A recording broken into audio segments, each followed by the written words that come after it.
Nasir syntax group নির্বাচন পথে পথে ২০০১ সালের পর আবারও ব্রাহ্মণবাড়িয়া সদর আসনে জয় পেতে মরিয়া বিএনপি। স্থানীয় বিএনপির নেতাকর্মীরাও ঐক্যবদ্ধ আসনটি পুনরুদ্ধারে। জেলার সদর আসনে পতিত ও কার্যক্রম নিষিদ্ধ আওয়ামী লীগ না থাকায় লড়াইয়ে থাকবে জামায়াত নেতৃত্বাধীন ১০ দলীয় জোট। অন্যদিকে মাদক চোরাচালান সহ নানা অপরাধে জর্জরিত সীমান্ত ঘেঁষা ব্রাহ্মণবাড়িয়া ৪ সংসদীয় এলাকায় সন্ত্রাস দমনে ভূমিকা রাখতে প্রতিশ্রুতিবদ্ধ প্রার্থীকেই বাছাই করতে চান স্থানীয় ভোটাররা। শিহাবুদ্দিন বিপুকের সাথে নিয়ে নাজিবুর রহমানের রিপোর্ট, ক্যামেরায় ছিলেন রনি রায়হান। ব্রাহ্মণবাড়িয়া সদর এলাকার বাসিন্দারা অনেকেই সামাজিক যোগাযোগ মাধ্যম ব্যবহার করে দেশের খবরাখবর রাখেন।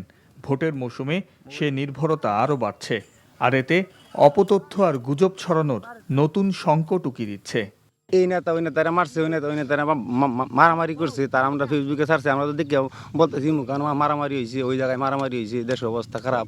তথ্য প্রযুক্তির ব্যবহারে যেমনি পিছিয়ে নেই এই সদর অঞ্চলের মানুষ, তেমনি দ্রুত নগরায়নের প্রভাব আছে এ জনপদে।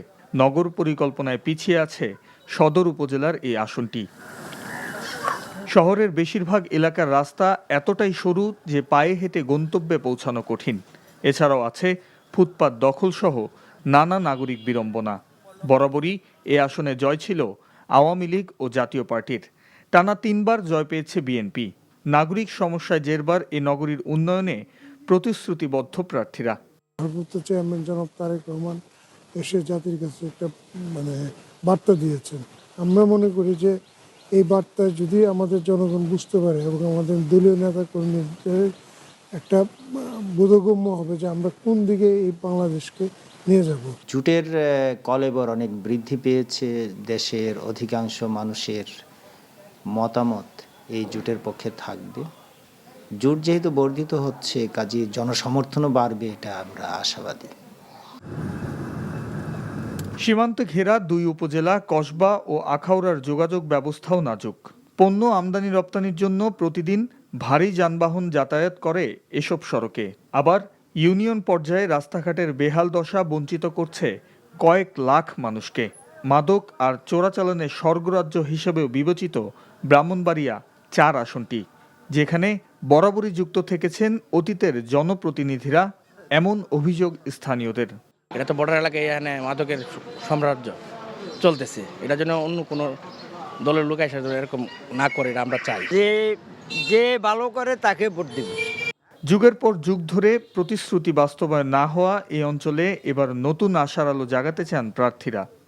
আমি অত্র এলাকার সমস্যাগুলো খুব কাছ থেকে আমি দেখেছি। সর্বপ্রথমেই এই যুবকদেরকে কিভাবে কর্মসংস্থানের ব্যবস্থা করা যায় এবং শিক্ষিত বেকার যারা আছে তাদেরকে কিভাবে কাউকে হয়তো চাকরির ব্যবস্থা করা হবে, কারোর জন্য চেষ্টা করব যে তাদেরকে উদ্যোক্তা বানানোর জন্য। এবং আমরা মাদক মুক্ত আমরা এলাকা হিসেবে গড়ে তোলার জন্য আমরা চেষ্টা করব।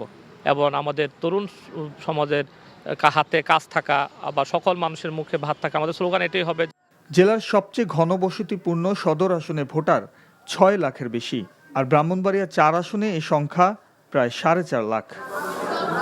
ভৌগোলিক অবস্থানের কারণে ব্রাহ্মণবাড়িয়া সদর ও সীমান্তবর্তী এই আসনটি গুরুত্বপূর্ণ ভোটারদের কাছে। সন্ত্রাস ও মাদকের বিরুদ্ধে যারা অবস্থান নেবেন তাদেরকেই বেছে নিতে চান স্থানীয় ভোটাররা, যেখানে এক্স ফ্যাক্টর হিসেবে কাজ করতে পারেন তরুণ ও নতুন ভোটাররা। তরুণদের অংশগ্রহণে প্রতিযোগিতামূলক একটি নির্বাচন দেখতে চায় সবাই। আখাউড়া থেকে নাজিবুর রহমান, এনটিভি নিউজ, ব্রাহ্মণবাড়িয়া।